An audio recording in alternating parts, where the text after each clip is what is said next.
Item ಯಾವುದೇ ಇರಲಿ try ಮಾಡಿ ಆಚಿ ಚಿಕನ್ ಮಸಾಲಾ.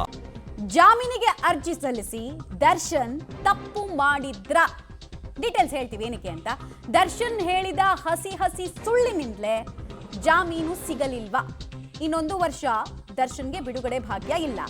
ಬಟ್ ದರ್ಶನ್ ಹೇಳಿದಂತಹ ಪಾಯಿಂಟ್ಸ್ಗೆ ನೋಡಿ, ಪಬ್ಲಿಕ್ ಟಿವಿಯಲ್ಲಿ ದಾಸನ ಅಸಲಿ ಸುಳ್ಳಿನ ಇನ್ಸೈಡ್ ಸ್ಟೋರಿನ ನಾವು ಕೊಡ್ತಾ ಇದೀವಿ. ಜಾಮೀನಿಗೆ ಅರ್ಜಿ ಸಲ್ಲಿಸಿ ಎಡವಟ್ಟು ಮಾಡ್ಕೊಂಡ್ರ, ತಮ್ಮ ಕಾಲ ಮೇಲೆ ತಾವೇ ಚಪ್ಪಡಿ ಕಲ್ಲನ್ನು ಹಾಕೊಂಡ್ರ, ಇದೊಂದು ಪ್ರಶ್ನೆ ಇದೆ. ಯಾಕಂದ್ರೆ ಸುಳ್ಳು ಹೇಳಿ ಸಿಕ್ಕಾಕೊಂಡ್ರು ಅನ್ನೋ ವಿಶ್ಲೇಷಣೆ ಸದ್ಯಕ್ಕೆ ಕೇಳಿ ಬರ್ತಾ ಇದೆ. ಕೆಲವು ಸಲ ಜಾಮೀನಿಗೆ ಕೋರ್ಟ್ನಲ್ಲಿ ಅರ್ಜಿ ಸಲ್ಲಿಸೋದು ಏನಾಗುತ್ತೆ ಅಂದ್ರೆ, ಆರೋಪಿಗಳಿಗೆ ಅನುಕೂಲ ಆಗಿದ್ದು ನೋಡಿದೀವಿ, ಅನಾನುಕೂಲ ಆಗಿದ್ದು ನೋಡಿದೀವಿ. ಬಟ್ ದರ್ಶನ್ ಕೇಸ್ನಲ್ಲಿ ಅನಾನುಕೂಲ ಆರೋಪಿಗೆ ಆಗಿದ್ರ ಬಗ್ಗೆ ಡೀಟೇಲ್ಸ್ ಸಿಗ್ತಾ ಇದೆ. ಓಕೆ, ಆರೋಪ ನಂಬರ್ 1, ಕ್ವಾರಂಟೈನ್ ಸೆಲ್ ನಲ್ಲಿ ಇಟ್ಟಿದ್ದಾರೆ, ನನಗೆ ಬೇರೆಯವ್ರ ಸಂಪರ್ಕ ಸಾಧ್ಯ ಆಗ್ತಾ ಇಲ್ಲ, ಆಮೇಲೆ ಗಾಳಿ ಬೆಳಕು ವ್ಯವಸ್ಥೆ ಇಲ್ಲ, ಮೂಲಭೂತ ಸೌಕರ್ಯದಲ್ಲಿ ನನ್ನನ್ನ ದೂರ ಇಟ್ಟಿದ್ದಾರೆ ಅನ್ನೋದು ದರ್ಶನ್ ಅವರ ವಾದ. ಅದಕ್ಕೆ ಉತ್ತರ ಏನಾಗಿತ್ತು? ಕ್ವಾರಂಟೈನ್ ಸೆಲ್ ಜೈಲಿನ ಒಂದು ಭಾಗ ಅನ್ನೋ ಉತ್ತರವನ್ನ ಜೈಲಧಿಕಾರಿಗಳು ಅಫಿಡವಿಟ್ ಸಲ್ಲಿಸಿದ್ದಾರೆ. ಅಫಿಡವಿಟ್ ಜಸ್ಟ್ ಹೇಳಿಕೆ ಅಲ್ಲ, ಪ್ರಮಾಣ ಪತ್ರ. ಆರೋಪ ನಂಬರ್ 2, ಜೈಲಿನ ಡಾರ್ಕ್ ರೂಮ್ ನಲ್ಲಿ ಆರೋಪಿಯನ್ನ ಇಟ್ಟಿದ್ದಾರೆ, ಅಂದ್ರೆ ದರ್ಶನ್ರನ್ನ ಇಟ್ಟಿದ್ದಾರೆ ಅನ್ನೋದು ಆರೋಪದ ಭಾಗ ಆಗಿತ್ತು. ಗಾಳಿ ಬೆಳಕಿನ ವ್ಯವಸ್ಥೆನೇ ಇಲ್ಲ ಅಂತ ಉತ್ತರ. ಅದಕ್ಕೆ ಜೈಲಲ್ಲಿ ಡಾರ್ಕ್ ರೂಮ್ ಅನ್ನೋದೇ ಇಲ್ಲ, ಇಡೀ ಬಿಲ್ಡಿಂಗ್ ಅನ್ನು ಹೆಂಗ್ ಕನ್ಸ್ಟ್ರಕ್ಟ್ ಮಾಡಿದೀವಿ ಅಂದ್ರೆ ಎಲ್ಲಾ ಕಡೆಗಳಲ್ಲೂ ವೆಂಟಿಲೇಷನ್ ಇದೆ ಅನ್ನೋದು ಹೇಳಿದ್ದಾರೆ. ಜೈಲಧಿಕಾರಿಗಳು ದರ್ಶನ್ ಇದ್ದಂತಹ ಸೆಲ್ನ ಫೋಟೋ ಸಮೇತ ವರದಿಯನ್ನ ಕೊಟ್ಟಿದ್ದು ಅನುಕೂಲ ಪ್ರಾಸಿಕ್ಯೂಷನ್ಗಾಯ್ತು. ಜೈಲಧಿಕಾರಿಗಳು ಪ್ರತಿ ಹಂತದಲ್ಲೂ ಇದನ್ನು ಕೌಂಟರ್ ಮಾಡುವಲ್ಲಿ ಯಶಸ್ವಿ ಆದರು. ಆರೋಪ ನಂಬರ್ 3, ಬೇರೆ ಆರೋಪಿಗಳಿಂದ ಜೀವ ಬೆದರಿಕೆ ಬರ್ತಿದೆ, ನನ್ನನ್ನು ಟ್ರಿಗರ್ ಮಾಡೋ ಕೆಲಸ ಮಾಡ್ತಿದ್ದಾರೆ, ನನ್ನನ್ನು ಮುದಲಿಸ್ತಾ ಇದ್ದಾರೆ ಅಂತೆಲ್ಲ ಹೇಳಿದಾಗ ಅದಕ್ಕೆ ಉತ್ತರ, ದರ್ಶನ್ ಸೆಲ್ಗೆ 24/7 24 ಗಂಟೆಯೂ ಶಿಫ್ಟ್ ಪ್ರಕಾರ ಜೈಲಿನ ಸಿಬ್ಬಂದಿಗಳು ಭದ್ರತೆಯನ್ನು ಕೊಡ್ತಾ ಇದ್ದಾರೆ. ಸೊ ಇದು ಸುಖ ಸುಮ್ಮನೆ ಜೈಲು ಸಿಬ್ಬಂದಿಗಳ ಮೇಲ್ ಮಾಡ್ತಿರೋ ಆರೋಪ ಅಂತ ನಿರೂಪಿಸುವಲ್ಲಿ ಯಶಸ್ವಿ ಆಗಿದೆ. ಪ್ರಕರಣದ 5 ಆರೋಪಿಗಳಿಗೂ ಕೂಡ ರಕ್ಷಣೆಯನ್ನು ನಾವು ಕೊಟ್ಟಿದ್ದೀವಿ. ನೀವೇ ನೋಡಿ, ಬಾಡಿ ಓನ್ ಕ್ಯಾಮ್ರಾ ಇದೆ ಅಂತ ನೋಡಿ, ಬಂತು ಆ ಡೀಟೇಲ್ಸು. ಬಾಡಿ ಓನ್ ಕ್ಯಾಮ್ರಾ ದೃಶ್ಯವನ್ನ ಸಲ್ಲಿಕೆ ಮಾಡಿದ್ದಾರೆ, 24/7 ರೆಕಾರ್ಡಿಂಗ್ಸ್ ಇದೆ ಅಂತ ಹೇಳಿ ಜಡ್ಜ್ ಮುಂದೆ ಸಾಕ್ಷ್ಯ ಸಮೇತ ಲಗತ್ತಿಸಿದ್ದಾರೆ. ಆರೋಪ ನಂಬರ್ 4, ಬೇಕು ಅಂತಾನೆ ನನ್ನನ್ನು ಟಾರ್ಗೆಟ್ ಮಾಡಿ ಕೆಟ್ಟ ಊಟವನ್ನ ಕೊಡ್ತಿದ್ದಾರೆ ಅಂತ ಊಟದ ಕ್ವಾಲಿಟಿ ಬಗ್ಗೆ, ತನಗಾಗ್ತಿರೋ ಯಾತನೆ ಬಗ್ಗೆ ಕರುಣೆ ಉಕ್ಕಿಸೋ ಪ್ರಯತ್ನವನ್ನು ಮಾಡಿದ್ರು. ಅದಕ್ಕೆ ಉತ್ತರ, ಜೈಲು ಮ್ಯಾನ್ಯುಯಲ್ ಪ್ರಕಾರ ಎಲ್ಲರಿಗೂ ಒಂದೇ ಊಟವನ್ನ ಕೊಡ್ತಾ ಇದ್ದೀವಿ, ಒಬ್ಬೊಬ್ಬರಿಗೆ ಒಂದೊಂದು ಊಟ ಕೊಡೋದಕ್ಕೆ ಬರಲ್ಲ ಅನ್ನೋದನ್ನ ಹೇಳಿದ್ರು. ಸೊ ಈ ವಾದಕ್ಕೂ ಕೂಡ, ಈ ವಾದದಲ್ಲಿ ಯಾವುದೇ ಸ್ಟ್ರೆಂತ್ ಇಲ್ಲದೆ ವಾದ ಬಿದ್ದೋಯ್ತು. ಜೈಲು ಮ್ಯಾನ್ಯುಯಲ್ ಪ್ರಕಾರನೇ ನಾವು ಎಲ್ಲವನ್ನ ಕೊಡ್ತಾ ಇದ್ದೀವಿ ಅನ್ನೋದನ್ನು ತಿಳಿಸಿದ್ರು. ಅದಾದ ಬಳಿಕ ಆರೋಪ ನಂಬರ್ 5, ಆಗಸ್ಟ್ನಿಂದ ಮಾರ್ಚ್ವರೆಗೂ ಕುಟುಂಬ ಭೇಟಿಗೆ ನನಗೆ ಅವಕಾಶನೇ ಮಾಡಿಕೊಟ್ಟಿಲ್ಲ, ನನ್ನನ್ನು ಬಿಟ್ಟೇ ಇಲ್ಲ ಅಂತ ವಾದ ಮಂಡಿಸಿದ್ರು ದರ್ಶನ್ ಪರ ವಕೀಲರು. ಇದನ್ನು ಕೌಂಟರ್ ಮಾಡಿದ್ದಾರೆ. ಮತ್ತೆ ಈ ಆರೋಪ ಅಲ್ಲಗಳೆಯೋದ್ರ ಜೊತೆಗೆ ಯಾವಾಗ ಟೈಮ್ ಅವ್ರು ಬಂದು ನೋಡಿದ್ದಾರೆ ಅನ್ನೋದನ್ನ ಕೂಡ ಹೇಳಿದ್ದಾರೆ. ಆಗಸ್ಟ್ 16ನೇ ತಾರೀಕಿನಿಂದಲೇ ಕುಟುಂಬಸ್ಥರನ್ನ ಭೇಟಿ ಮಾಡಿದ್ದಾರೆ. ಇದು ಸುಮ್ಮನೆ ಹೇಳಕ್ಕಾಗಲ್ಲ, ಅವ್ರು ರಿಜಿಸ್ಟರ್ ಮೇಂಟೈನ್ ಮಾಡಿರ್ತಾರೆ, ಜೈಲ್ ಒಳಗೆ ಯಾರು ಬಂದ್ರು, ಯಾರನ್ನು ನೋಡಿದ್ರು, ವಿಸಿಟರ್ಸ್ ರೂಮಲ್ಲಿ ಏನು ಅಂತ ನೋಡಿ, ಬಂತು ಡೀಟೇಲ್ಸ್. ಲಾಗ್ ಬುಕ್ ನಲ್ಲಿ ಪತ್ನಿ, ಮಗ, ಸ್ನೇಹಿತರಿಗೆ ಅವಕಾಶ ಕೊಟ್ಟ ಬಗ್ಗೆ ದಾಖಲೆಯನ್ನ ಸಲ್ಲಿಸಿದ್ದಾರೆ ಜಡ್ಜ್ ಮುಂದೆ ಸರ್ಕಾರಿ ಪರ ವಕೀಲರು ಸಿದ್ಧಾರ್ಥ ಲೂತ್ರಾ. ಆರೋಪ ನಂಬರ್ 6, ಹಾಸಿಗೆ ದಿಂಬನ್ನ ಕೊಡ್ತಿಲ್ಲ, ನನ್ನನ್ನ ಜಸ್ಟ್ ಒಂದು ಮ್ಯಾಟಲ್ಲಿ ಮಲಗಿಸ್ತಿದ್ದಾರೆ, ಇದರಿಂದ ನನಗೆ ಬಾಡಿ ಪೇನ್ ಜಾಸ್ತಿ ಆಗಿದೆ, ನನಗೆ ನರಕ ಯಾತನೆ ಆಗ್ತಿದೆ ಅಂತ ಆರೋಪವನ್ನು ಮಾಡಿದ್ರು.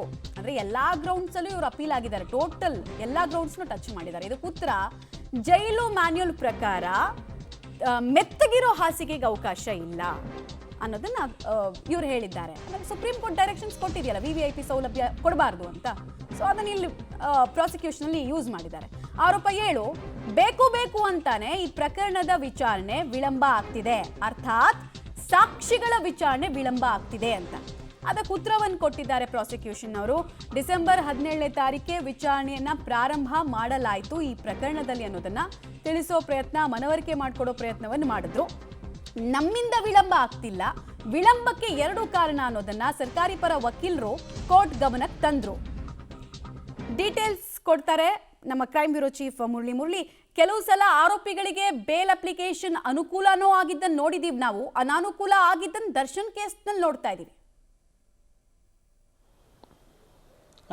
ಮಮತಾ, ಪ್ರಮುಖವಾಗಿ ದರ್ಶನ್ ತನ್ನ ಅರ್ಜಿಯಲ್ಲಿ ಸುಳ್ಳುಗಳನ್ನ ಸರಮಾಲೆಯನ್ನ ಹಿಡಿದೇ ಇದ್ದಿದ್ರೆ ಇವತ್ತು ಜಾಮೀನಿಗೆ ಒಂದಷ್ಟು ಅವಕಾಶಗಳು ಇರ್ತಿತ್ತೋ ಏನೋ ಗೊತ್ತಿಲ್ಲ. ಅದನ್ನ ಕೋರ್ಟ್ ಯಾವ ರೀತಿಯಲ್ಲಿ ಕನ್ಸಿಡರ್ ಮಾಡ್ತಿತ್ತೋ ಗೊತ್ತಿಲ್ಲ. ಆದರೆ ದರ್ಶನ್ ಹೇಳಿದಂಥ ಪ್ರತಿಯೊಂದು ವಿಚಾರಗಳು ಕೂಡ ಕಳೆದ 9 ತಿಂಗಳಿಂದ ಆಗಸ್ಟ್ 14, 2025ನೇ ತಾರೀಕಿನಿಂದ ಇಲ್ಲಿಯ ತನಕ ಆತನಿಗೆ ಆಗಿರುವಂಥ ಜೈಲಿನ ಪರಿಸ್ಥಿತಿಗಳೇನಿತ್ತು ಅದರ ಬಗ್ಗೆ ಸಂಪೂರ್ಣವಾಗಿ ಸುಳ್ಳನ್ನು ಹೇಳಿರುವಂಥದ್ದು ಮತ್ತು ಟ್ರಯಲ್ ವಿಚಾರದಲ್ಲೂ ಕೂಡ ಒಂದಷ್ಟು ಮಾಹಿತಿಗಳನ್ನು ಮರೆಮಾಚುವಂಥ ಒಂದಷ್ಟು ಪ್ರಯತ್ನಗಳನ್ನು ಕೂಡ ಮಾಡಿರುವಂಥದ್ದು. ಅಂದರೆ ಸಾಕಷ್ಟು ಆರೋಪಗಳನ್ನು ಮಾಡ್ಕೊಳ್ತಾ ಬರ್ತಾರೆ. ಆರೋಪಗಳನ್ನು ಮಾಡುವಂಥ ಸಂದರ್ಭದಲ್ಲಿ ಮೊದಲ ಟಾರ್ಗೆಟ್ ಅನ್ನು ಮಾಡ್ಕೊಳ್ಳುವಂಥದ್ದು ಜೈಲಿನ ವಿಚಾರಕ್ಕೆ ಸಂಬಂಧಪಟ್ಟಂತೆ ಅವರನ್ನ ಕ್ವಾರಂಟೈನ್ ಸೆಲ್ನಲ್ಲಿ ಇಟ್ಟಿದ್ದಾರೆ. ಕ್ವಾರಂಟೈನ್ ಸೆಲ್ನಲ್ಲಿ ಇಟ್ಟು ಅವರನ್ನ ಪ್ರತ್ಯೇಕವಾಗಿ ಇರುವಂಥ ಪ್ರಯತ್ನಗಳನ್ನು ಮಾಡ್ತಾ ಇದ್ದಾರೆ ಅನ್ನೋದ್ರ ಬಗ್ಗೆ ಆರೋಪವನ್ನು ಮಾಡ್ತಾರೆ. ಅದಕ್ಕೆ ಸಂಬಂಧಪಟ್ಟಂತೆ ಜೈಲಾಧಿಕಾರಿಗಳು ಪ್ರತಿಯೊಂದು ಆರೋಪಗಳು ಕೂಡ ಉತ್ತರವನ್ನು ಕೊಡ್ತಾ ಹೋಗುವಂಥದ್ದು. ಕ್ವಾರಂಟೈನ್ ಸೆಲ್ಗೆ ಸಂಬಂಧಪಟ್ಟಂತೆ ಒಂದು ಉತ್ತರವನ್ನು ಕೊಟ್ಟಿದ್ದಾರೆ. ಅದು ಕೋವಿಡ್ ಟೈಮ್ನಲ್ಲಿ ಮಾತ್ರ ಮಾಡ್ಕೊಂಡಂತ ಒಂದು ಸೆಲ್ ಅದು. ಯಾಕೆಂದ್ರೆ ಆ ಸಂದರ್ಭದಲ್ಲೂ ಒಂದು ಸರಿಸುಮಾರು 3 ವರ್ಷಗಳ ಕಾಲ ಯಾವುದೇ ಒಬ್ಬ ಆರೋಪಿ, ವಿಚಾರಣಾಧೀನ ಆರೋಪಿ ಜೈಲಿನ ಒಳಗಡೆ ಬಂದ್ರೆ 14 ದಿನಗಳ ಕಾಲ ಆತನನ್ನ ಪ್ರತ್ಯೇಕವಾಗಿರಿಸಲಾಗಿತ್ತು. ಅದಾದ ಬಳಿಕ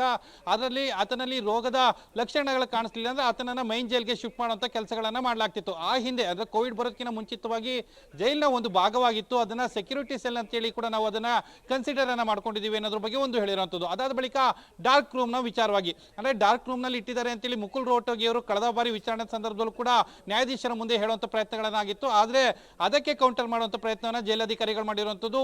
ಅಲ್ಲಿ ಆ ದರ್ಶನ್ ವಾಸಿಸುವಂತ ಅಂದ್ರೆ ಇರುವಂತ ಸೆಲ್ ಏನಿತ್ತು, ಬ್ಯಾರಕ್ ಏನಿತ್ತು, ಆ ಬ್ಯಾರಕ್ನ ಫೋಟೋ ಮತ್ತು ವಿಡಿಯೋ ತುಣುಕುಗಳನ್ನು ಕೂಡ ಸುಪ್ರೀಂ ಕೋರ್ಟ್ಗೆ ಸಲ್ಲಿಕೆನ ಮಾಡಿರುವಂತದ್ದು.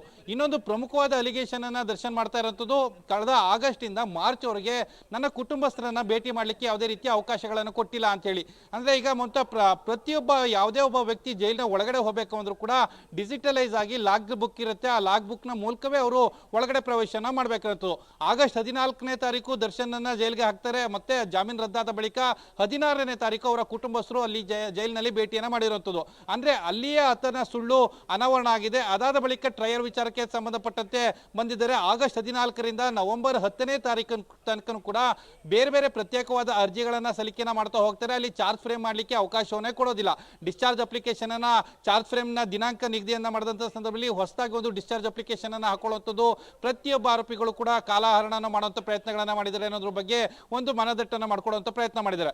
ಡಿಸೆಂಬರ್ 17ನೇ ತಾರೀಕಿಂದ ಮತ್ತೆ ಅರ್ಜಿ ವಿಚಾರಣೆ ಪ್ರಾರಂಭ, ಅಂದ್ರೆ ಟ್ರಯಲ್ ಪ್ರಾರಂಭ ಆಗುತ್ತೆ. ಟ್ರಯಲ್ ಪ್ರಾರಂಭ ಅಂತ ಸಂದರ್ಭದಲ್ಲಿ ಪ್ರತಿ ಹಂತದಲ್ಲೂ ಕೂಡ 17 ಜನ ಆರೋಪಿಗಳಿದ್ದಾರೆ. ಅವರು ಪಾರ್ಟಿ ಸವಾಲನ್ನು ಕ್ರಾಸ್ ಎಕ್ಸಾಮಿನೇಷನ್ ಅನ್ನು ಮಾಡೋ ಸಂದರ್ಭದಲ್ಲಿ ಸಾಕಷ್ಟು ತಡವನ್ನ ಮಾಡ್ತಾ ಇದ್ದಾರೆ. ಜೊತೆಗೆ ಇದು ಇನ್ಚಾರ್ಜ್ ಕೋರ್ಟ್ ಆಗಿರೋ ಹಿನ್ನೆಲೆಯಲ್ಲಿ ಇಷ್ಟೆಲ್ಲ ತಡ ಆಗ್ತಾ ಇದೆ ಅನ್ನೋದ್ರ ಬಗ್ಗೆ ಸಂಪೂರ್ಣವಾದ ಮಾಹಿತಿ ಮತ್ತು ಸುಪ್ರೀಂ ಕೋರ್ಟ್ನ ಗಮನ ಸೆಳೆಯೋದಕ್ಕೆ ಪ್ರಾಸಿಕ್ಯೂಷನ್ ಸಫಲರಾಗಿರುವಂಥದ್ದು. ಆ ಹಿನ್ನೆಲೆಯಲ್ಲಿ 1 ವರ್ಷಗಳ ಕಾಲ ಈಗ ದರ್ಶನ್ಗೆ ಮತ್ತೆ ಜೈಲ್ ಫಿಕ್ಸ್ ಆಗಿದೆ. ಮತ್ತೆ ಪ್ರತ್ಯೇಕವಾಗಿ ವಿಚಾರಣೆಯನ್ನು ಪ್ರಾರಂಭ ಮಾಡಲಿಕ್ಕೆ ಅವಕಾಶನ ಮಾಡಿಕೊಡ್ಬೇಕು ಅನ್ನೋದು ಕೂಡ ಸುಪ್ರೀಂ ಕೋರ್ಟ್ ಹೇಳಿರುವಂಥದ್ದು.